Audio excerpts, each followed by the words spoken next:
Hello everyone, my name is Dean and this is the first video in this guide on how to use the program SketchUp Pro. Just to let you know, there is two versions of this software available on the SketchUp website. There's the SketchUp trial version. This is a 30-day trial in which you're allowed to use the SketchUp program completely free of charge, no cost at all. It does come with some limitations, but for what it's worth, the limitations aren't going to impede any sort of progress that you want to do on the free trial. Of course, I upgraded to SketchUp Pro after my free trial ended. Costing right now for a student to use SketchUp Pro, a student discount is priced at £33, which is a monumental amount of discount considering that this program normally sells for, I think it was like £500 last time I checked.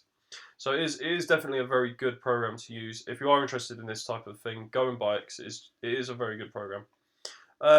I'm just going to show you now very quickly. This is something that I've recently made in the past few days. This is, of course, as you may be aware, a tube station. I just wanted to design this for an idea that I have for my current university education. And the reason why I chose SketchUp for this particular thing, why I chose SketchUp over all the other 3D creation programs, is just because it's so user-friendly. SketchUp is a very easy program to use. You don't really need to sit through a tutorial for this. They do have the occasional pop-up showing you how to use the certain tools on the search bar here, but it is literally that easy. You can pick it up and then you just go ahead with it. And that's the reason why I'm doing this first video. I'm doing the first video so I can show you all of these taskbars and what they do and what they can't do and such. Most of these, of course, they have signifiers which show you, it's pretty obvious what they do. But for the benefit of people who don't know what they do, this video is for them. So I'm going to start by, bloody Creative Cloud. I'm going to start by opening up new here. Yes, I know an update is available, Creative Cloud, go away. Okay, so I've opened up a new plane here. You'll notice that this figure here, this is a 2D symbol of a human. This is a basic size of a human. They always start on the axes here. This is your, I believe that's the vertical axis. That is the parallel axis, and this is the horizontal axis. I'm not sure, I might need to clarify that. I might be wrong, but I'm definitely certain this is the horizontal axis.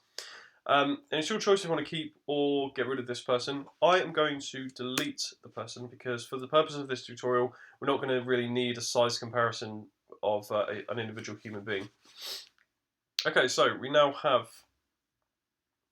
okay, sorry, excuse me, I had a lump in my throat. Okay, so showing you what the various toolbars on here do. Okay, the select function. I can't really show you, well, I can show you what it does here. This is the select. It will show you either the icon and text. There you go. So this automatically gives you a subheading of what each of these things do. So it's very handy to have that. You can also have icon only, text only, or hide the toolbar. Oh dear, how do I get the toolbar back? Yeah, that's a bit of a thing. So I actually haven't checked this before. 3D text? No, that wasn't it. Oh dear, what have I done? Okay, I need to find this very quickly. Select, move, rotate, scale. No, done wrong. Oh no, what have I done? Select. Oh dear.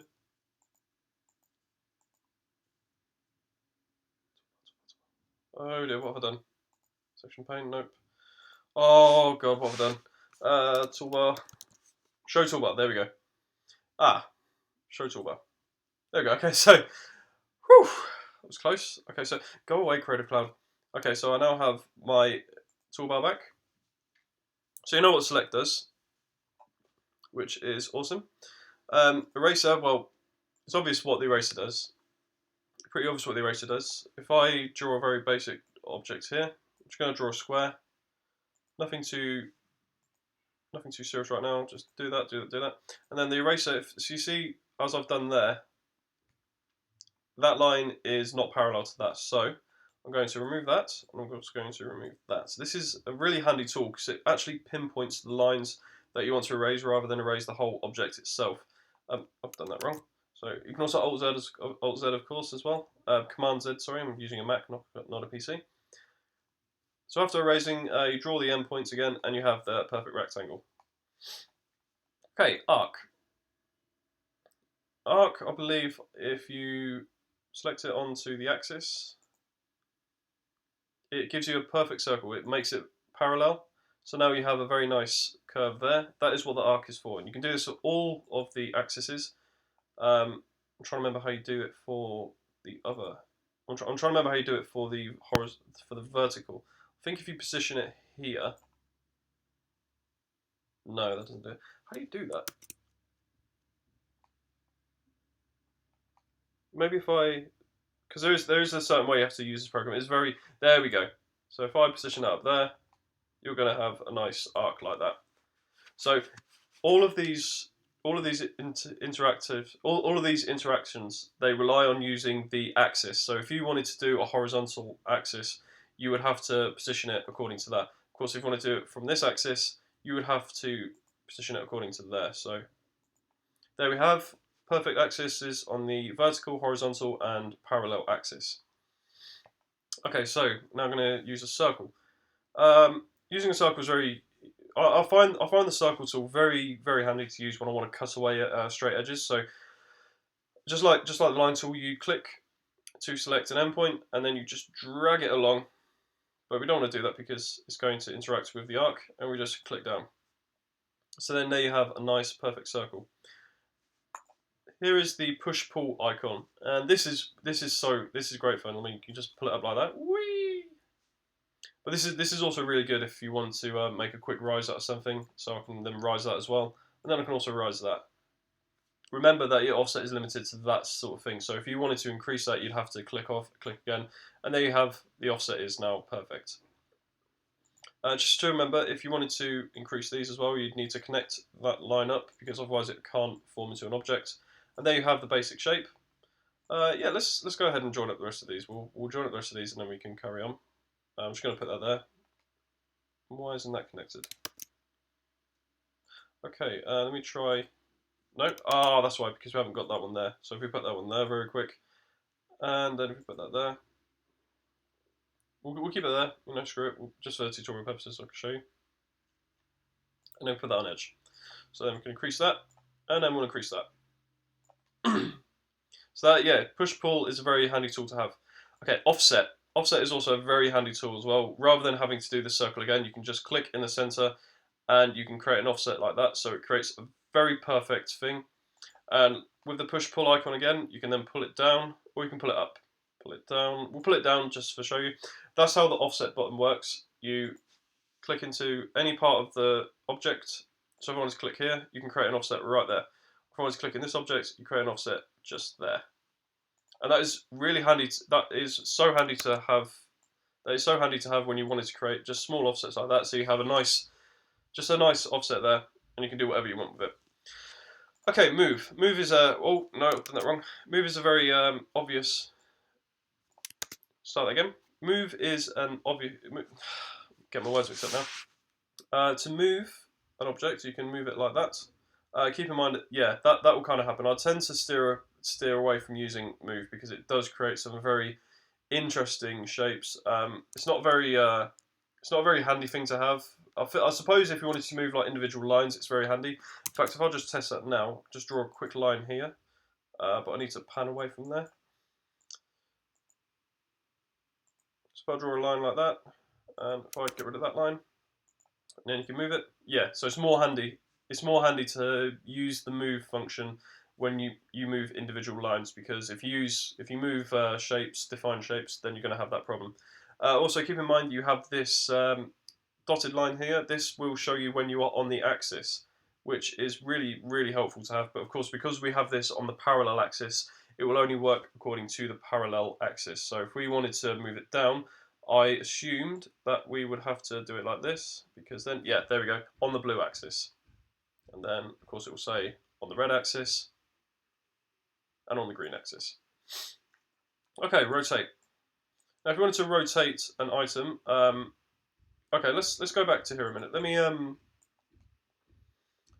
we're going to use the select function to select this entire body of work, and we're going to use the rotate function. Keep in mind as well, you need to use the axis for this as well. So we're on the green axis. You'll then want to drag the position in which you want to turn it to, and then just a case of doing that. And then we can position it on the green axis again, or we can carry on and do a complete 180, or we can do a 360. And that's how that axis would work.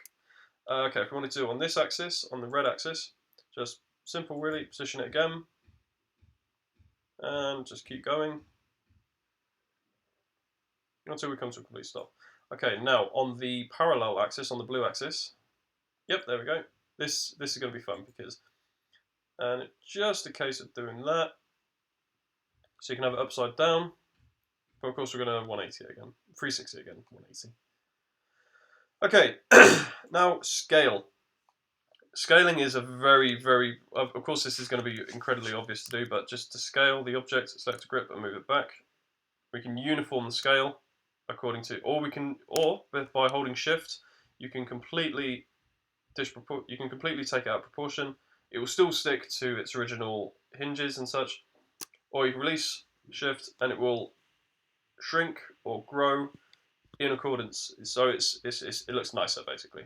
So that's much more larger. Or we can have it completely smaller. And then again, of course, we can also grow this again. So all these grips will define where the growth happens. So if we grow it there, it will grow, of course, backwards and forwards. Or, of course, we shrink it down and it becomes much more tiny. Okay, so I just need to use the pen tool again. Tape measure. Tape measure is a very good tool to use. I'm going to use the line I made here earlier for this. So just drag the endpoint to the other endpoint, and you'll see down there in the bottom right, length is almost 9 inches, I believe. I believe that's the correct saying. I think inches is represented by the 1 dash. So it's 8 inches, 8.9 inches and a 16th. I think that's the correct way of saying it. So if you wanted an accurate, so if you wanted to have 5 inches there, all you need to do is drag it down. This is where you need to be very careful because, yeah, you tend to do that. And then you can have that. That will then leave a marker there that shows you this is where 5 inches is. So we can take the line tool here. I forgot about the squiggly line there. I need to show you that as well. So then we can increase that. And here's a very interesting thing to do. When you grow that so it is in proportion with the other line, oh, maybe not. And if we just wanted to do 5 inches, come on, 5 inches, come on. Okay, we'll just put it like that. Okay, so, and then we can get rid of that, I assume. Yeah, so now you have 5 inches by almost another 5 inches there. I forgot to show you about this. I'm so sorry. I forgot to show you, but you can also do freehand with the selection tool, with the pen tool. So we're going to do freehand with the line here. All you just need to do is drag it along, and it will do basically what it says: freehand. So we have that as freehand now. And there was a 2-point arc as well. This is also very handy to have. So if you wanted to create a 2-point arc, just like that. I think that's pretty self-obvious. The rest of them, of course, circle, polygon, rotate, rectangle, they're obvious to know, so I won't go into those unless people want me to. Text tool. I haven't actually dabbled into this yet. I've just done my text as shapes, really. So if I'm just going to mess around here. This is a specification, I believe. So if I was to put hello YouTube. Yeah, so then it would then say hello YouTube. It's basically a diagram saying hello YouTube. I'll just put one there.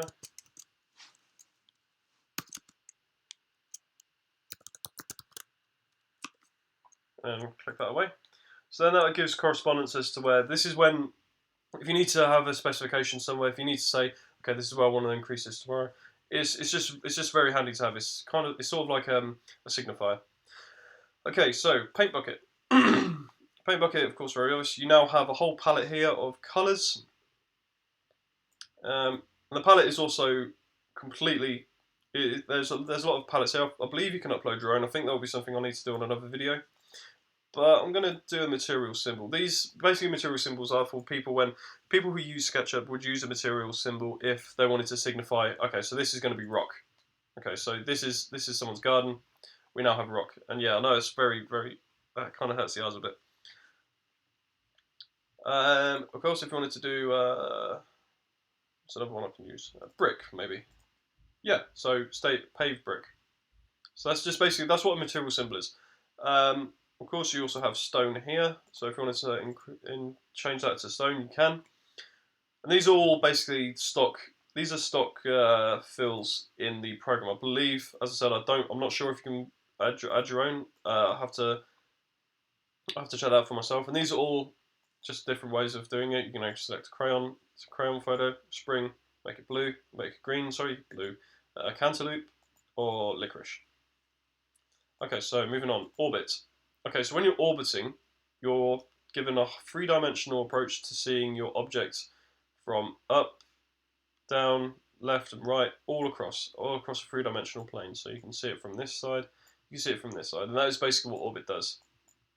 Panning, as I've already shown, you pan by clicking and dragging. You also can use the mouse wheel if you're using a mouse wheel. I was going to use a trackpad for this, but I generally would advise against using a trackpad. Always try to use a mouse for this program because if I try to use a mouse pad now, okay, it's fine doing that. It's fine to pan, but if you want to zoom in, if you want to zoom out, it tends to get out of control of it. So I would generally advise against it. Zooming, of course, if you click, no, okay, drag cursor to zoom. Oh yeah, so if you drag the cursor backwards, you zoom out. Drag the cursor in, you zoom in. Zoom extents. This is another one I haven't really dabbled into. But again, if you zoom out, it's just dragging the cursor down and then dragging the cursor in to zoom in. Add location. This is where Google comes in. This basically will give you. This is a really awesome feature. If you wanted to design a okay, let's say for example, I wanted to design one day an image of the Tower of London. If I designed that, I could then add a location here, which would say that this is a Tower of London. So anywhere in the world, let's choose something. Let's choose something completely. I'll tell you what. Ayers Rock. Oh, done that wrong. Ayers Rock is of course in Australia. Can't type. If I search for that. There you go, Ayers Rock. So basically now I could by all means click here and say, yep, this is a model of Ayers Rock. Obviously it's not a model of Ayers Rock. It's just for tutorial basis. So I'm going to close away from that now. All of these now are basically additional features with SketchUp. You can insert models that other people have designed on the web. So this is of course the Willis Tower, the Hearst Tower, vehicles as well. You can add office plans, mobiles, patterns, components, all sorts of things you can add from the SketchUp warehouse. The 3D warehouse is a great piece of kit. You definitely should check this out once when you use this program. It's such a good piece of software. If I just go to Extension Warehouse now, just the same thing. Basically, it's another shop for extensions. And this is basically extensions are, as I assume, just they're sort of like plugins, like widgets for the program. So you can have. Sorry, excuse me. So let's just go to Click Kitchen a minute. Design your IKEA kitchen in much more than a few clicks. More than a few months to enjoy the introductory offer. Okay, it's not loading that for some reason, but of course you can see the extent of the extension warehouse. I believe. Oh, there we go. So you can download it there. 23,000 users. And let's have a look at some of the images for a moment. So yeah, so this would all be an extension for. This would all be an extension that would use SketchUp primarily. But yeah, that's basically the gist of what we would see on there. Okay, so the final one, I'm just going to get rid of this bit. No, I can't. That's the thing you ought to be careful of when you select images. When you select big piece of work like this, you need to be careful where you select it. I'm going to select this, and I'm going to bring this back up to the plane. So I think that's okay. That no, wait, I've done it wrong now. No, okay. So we need to dip down below. Actually, no, I'll tell you, we'll just be fine there. The final one I want to show you is Send to Layout. Layout is a program that you use within SketchUp, which is basically it will turn your design into a 2D layout as if you were doing a house plan. So you must save a SketchUp model. Okay, so we're going to save it. Wait, where did it say to save it to? You must save a SketchUp model before sending it to layout. Okay, so so we're going to OK that. We're going to go to Save As, and we're going to just call this tutorial. And it's going to save as SketchUp models to documents. So we're going to save it like that. Excuse me. So send to layout. Now that it's saved, layout's going to load down the bottom here. Layout, place on SketchUp, yeah. I'm just going to close this because, of course, for tutorial purposes. Do I have any templates? No, I don't have any templates. Okay, so all right, yeah, Tuesday for your landscape. There we go. And now it is. Oh, okay. All right. For some reason, it's not done what I thought it would have done. I haven't actually used layout before, so I need to probably do another series on tutorials for that. But that is basically what layout will do. Of course, you can scale it. I assume it's probably just. I assume the picture here is just for reference, but yeah, that's really horribly pixelated like that, so we're going to increase that back again. I assume that layout is just. It's imported the picture just as reference, so that if you wanted to do a floor plan for that, you can because you have the specifications there. If we click on SketchUp model, no, okay. What does it say down here? Select tools, select entities, modify, and use commands. Okay, all right. Okay, so we'll get rid of that then, and we'll quit layout because I think that will be it for today. I'm not going to save that because we don't need to. And that is basic one-to-one on how to use the several features in SketchUp. I hope you liked the video, guys. If you do, please like and subscribe and share this with your friends. Have a good day. Bye-bye.